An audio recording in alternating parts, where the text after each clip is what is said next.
Unit 9. Listening. Part 2.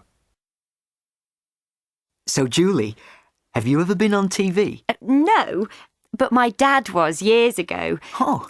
What happened was that a TV producer walked into my grandmother's shop and asked her if she'd let my aunt take part in this quiz show called The Big Question. He'd seen her working in the shop, and I suppose he thought she'd look good on TV. Anyway, when she was asked, she said no. She said she was afraid she'd get too nervous and be unable to speak when they asked her questions. My elder sister, who was only 11 at the time, told her she should go because it was the chance of a lifetime. But she wouldn't change her mind. So then what happened? Well, at that moment, my dad walked in, overheard the argument, and said that if she didn't want to go, he'd be happy to go himself. Anyway, the producer agreed, and a couple of weeks later, my father took a hired car, ours was very old and he didn't trust it, and drove to the TV studios. I don't think he trusted the trains to arrive on time either. So he risked getting caught in the traffic instead. That's right.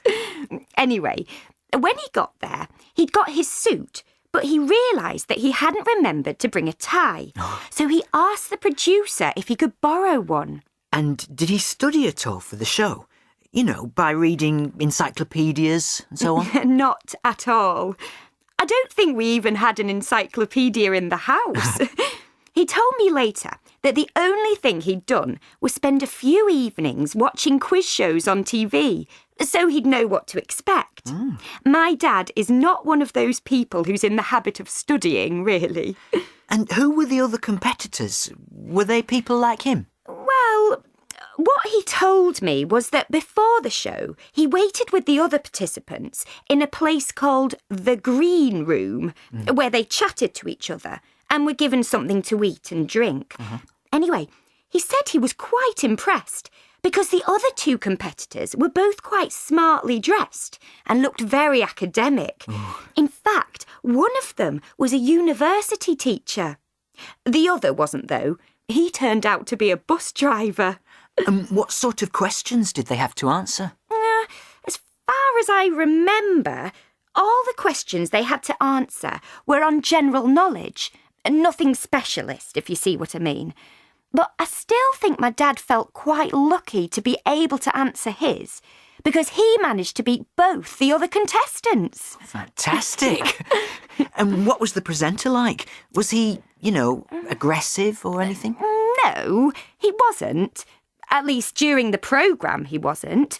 My dad said that he was really charming. But as soon as the show had ended, he stopped being friendly and left without talking to any of the contestants again. Sounds a bit strange, doesn't it? It does. Anyway, did your father win a lot of money and become a millionaire or something? No, he didn't become a millionaire, but he did win a few prizes. There was a big television, I remember, and a big fluffy elephant, which he gave to me.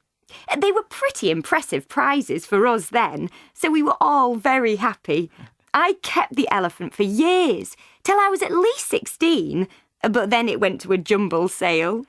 And would you like to take part in a quiz show? Oh, I'd love to. I'm hooked on them, and I'm always phoning in to try and win some of the prize money. No luck so far, though. Well, keep trying. Yeah.